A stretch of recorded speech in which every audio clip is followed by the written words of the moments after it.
Welcome to the Jill on Money Show. It's Thursday, February 16th, and we are here answering your financial questions. The way we do that is we encourage you to just go to our website, jillonmoney.com. There are so many exciting things going on at the Jill on Money website. And I cannot thank Karen, Web Queen Karen, enough for always nudging me. You see how she's sending me emails all the time, Mark? Like, look at this, read this, do this, check this out.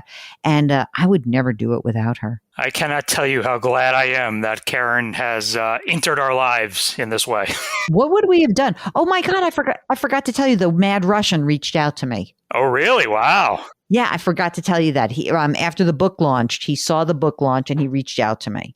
And he's working in some very strange place that I never heard of, but I love him to death. And he was our first, he did get us into the web. He got us on the web and it was helpful. But like, we have gone multiple generations beyond the Mad Russian.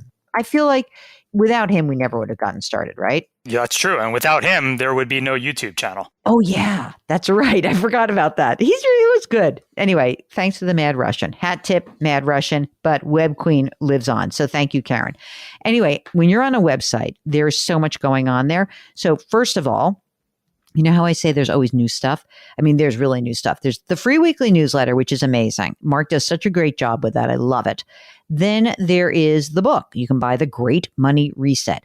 And now, brand new, ladies and gentlemen, you can subscribe to our brand new service. It's called Jill on Money Live. This is a subscription service. So, I'm trying to get the recurring revenue, just like everyone talks about. It's not that much money, so don't go crazy. You're going to have access to quarterly live webinars and more special content that we are going to be rolling out throughout the year. So check it out. Jill on Money Live is our new subscription service. Yay. Okay, Mark, let's do some emails. Oh my God, these are long. Hold on a second. Let me see. I'm sitting up straight for this. This is from Dylan, who writes, "Good evening, Jill and Mark. My wife and I are in the process of purchasing land from a family member and building a home. We are pre-approved through a few banks, and we are wondering what is the best option. We're purchasing the land for $30,000, but it should appraise for about $60,000. We are hoping to use that equity to put less down on the loan." Okay, that sounds good. "We are planning on spending around $300,000 all in for the construction and land combined. One bank does a one-time closing, and we're pre-approved at a 6.75% interest rate. But whenever we close on the loan, we have to pay our full mortgage payment of principal and interest, even though we wouldn't have a house yet." Oh, interesting. So it's basically like you've got the whole loan for the house that's yet to be built.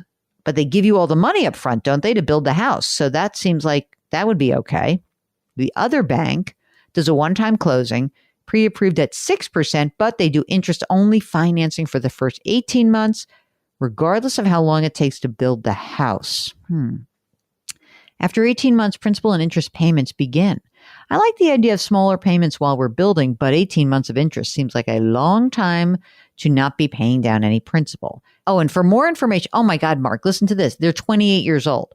They've got $80,000 in cash, $50,000 in a non-qualified brokerage account, $63,000 in a Roth IRA, $109,000 in retirement, and they make about $6,000 a month net. They spend $4,000. So they could swing having an extra mortgage instead of the interest-only payments, but it seems crazy to pay a full payment without a house.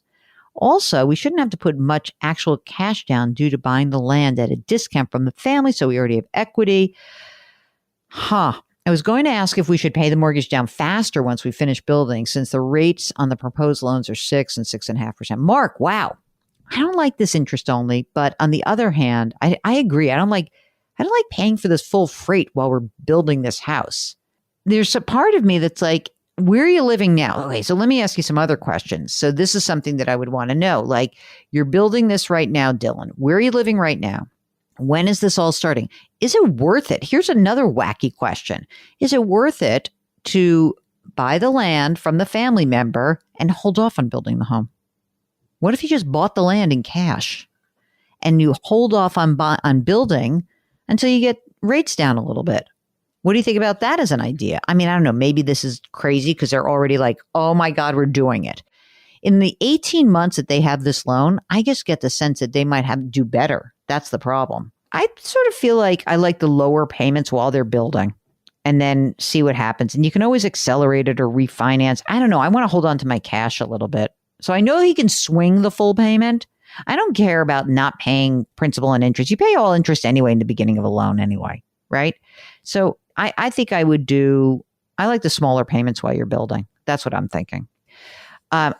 Mark, look who this is. This is great. This is Rachel and Monica. Remember, these are their pseudonyms. She was hoping to sell, her mom was hoping to sell dad's old business, and it wasn't really happening. She had a valuation done. It was out there for a while, no progress. She's sick and tired of it. She's ready to walk away. And then guess what? She got an offer.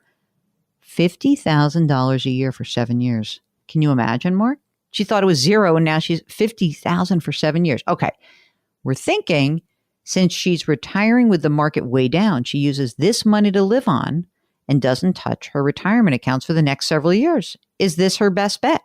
So mom is 65. Dad passed away 10 years ago. She's in a paid for house. She needs $5,000 a month to live on. She's been taking Social Security of her own, $1,000 a month. In 2025, she will start with the survivor benefit of dad's $3,000 a month. She's got $280,000 in a Vanguard traditional IRA, inherited Vanguard account $60,000, an annuity that is $530,000. She only has $2,000 in savings. She's hoping to close the sale of my dad's old business for about $50,000 a year. So here's the deal. Yeah, you stop everything and just use this money to live on. Absolutely. Don't you agree with that? I mean, she needs $5,000 a month. She's going to have almost that. She'll have $4,000 plus $1,000 in Social Security. She's done. I would live on this. You should make sure you see an accountant about this, by the way. How is that $50,000 going to be taxed? It's not going to be income. It should be a capital gain on the business, right? In which case, I'm hoping, this is so interesting. I don't know what the cost basis of the business is, but man, it would be great if she could pay a 15% capital gains tax on that. And that's that. Mom is 65. Why isn't she eligible for Social Security survivor benefits now? Why does she have to wait until 2025? I don't know. It says that is true. You're right. It's not like her current amount is more than the survivor amount will be. Yeah, I don't know. Let's check on that. Double check on that. Okay. Hey, Mark, this is from Kate. She was on the webinar and she said, I enjoyed joining tonight and seeing you both live, and I love the new book. Okay. So listen to this. Kate says, I'll be separating from state government employment with a pension. And she writes, yes, in 5 years. Pension and Social Security at her full retirement age will cover her expenses. That's amazing. As I think about my next path, so she makes a reference to someone in the book, a character. She says, as I think about my next path, I cannot imagine doing nothing. Just enough work to hopefully keep me sane and be eligible to keep adding to my Roth IRA. Therefore, what are questions I need to ask myself and consider specifically related to accumulation locations? In other words, as she's accumulating and decumulating, I think she's basically saying pre-tax, post-tax, and what happens in the next few years. Mark, for the Roth all the way guy, some additional side questions below the stats. Here are the stats. 57, divorced, single, 2 kids. Rent my home, will continue to rent at the same amount for my life, no debt, will, power of attorney, all set, $800,000 in term, income $150,000, pension, access to government health care for life. How about that? She's got a traditional 457. She makes a contribution of $36,400 a year because she's got a 457 and a 401k. That's a lot. And she's also putting money in her Roth IRA, $7,500. Savings, $30,000. She's adding a few grand a year. Brokerage, $20,000. Oh, she's got youngish kids for someone who's 57. She's got 17 and 15-year-olds, both likely private college bound. Some scholarships. She's responsible for 1/3 of the expenses. 529. She's got $30,000. No family to worry about. Small inheritance later in life. $6,500 a month is her current expense level. So here's the additional question mark. In her 457 401k, she has traditional accounts. She does have Roth options. However, her traditional contributions reduce her expected family contribution for financial aid. Not clear how much of that deduction helps. It will make a difference. In short, what percentage of contributions should be ideal for pre-tax, post-tax, and tax-free? Is there a time before separation from state that I should begin diverting my contributions to retirement to after-tax savings and brokerage? I handle everything myself with index funds. Thanks, and keep up the awesome content. So this is interesting. She's 57 and she said she's going to be separating in 5 years. So in 5 years, she'll have the pension, right? And that will help pay for stuff. She'll need, I don't know if that pension will cover the expenses at the time. Right now, I would pull back. I think she's putting a ton of money into this retirement account. And I think she doesn't need to do that much. I'm not sure what the right amount is on her 150 grand, but I'm sort of thinking that 36.4 seems like a lot of moolah, Mark. I'm thinking that she could pull back to more like 25. I don't even know if it needs to be that much. And so the way you're reading it, you think she has her pension in 5 years? Yeah, I think so, because she says, I'll be separating from state government employment with pension in 5 years. And I think she gets the pension in 5 years, right? So she'll be 62. But then when she gets 5 more years, she'll get Social Security. I think she's going to have to spend down some assets until she gets to Social Security. That's my guess. So why don't you try this? And listen, who knows how much about this whole, the family contribution for kids and college and all that. But I think it's better for you to have more money in a brokerage account.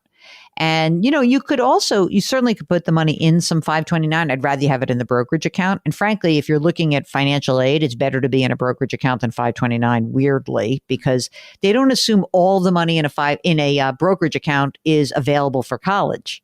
Right? They look at the 529, they say, okay, that's all for college. So you're going to spend that down. But a brokerage account, they say, oh, maybe 10% you'd pay for, a year that you'd take out of that to pay for college. I would pull back. Might even say instead of, what if we went in half? What if from 36, you went to 18 grand a year? She already has 140 grand in there, and she really only has to, we're worried about 10 years. That's it. I think she can pull back, build up your cash, and then we'll go from there. All right. I hope that helps. Thank you guys so much. It's so great. You guys are so awesome. We are very lucky to have you. This community is nurturing and wonderful. And thank you for people who reached out to us about the episode that we aired about our poor friend and listener whose daughter had a terrible diagnosis. And you were all very nice. And I really appreciate that. And we want to kind of lift everybody up together. So if you've got something going on and you need some help, some financial assistance, some emotional assistance, whatever it is, we are here for you. This is your community too. It's Jill on Money. That is our website, jillonmoney.com. Click the Contact Us button. Please let us know if you'd be willing to come on the air. While you're on the website, lots of stuff to do, but most importantly, you have to buy the book. I just got a message from my publisher, so, keep pumping the book. So, okay, George, this is for you. Please buy the book, The Great Money Reset. And you can check out our new service. It's called Jill on Money Live, where you will have access to quarterly live webinars and more special content to come. Okay. Oh, and don't forget to leave us a rating and review. Do me a favor. Put your hands metaphorically on someone's back. You don't know who needs it. I'm telling you, somebody does. Change your work, change your wealth, change your life. Thank you for listening. We'll talk to you tomorrow.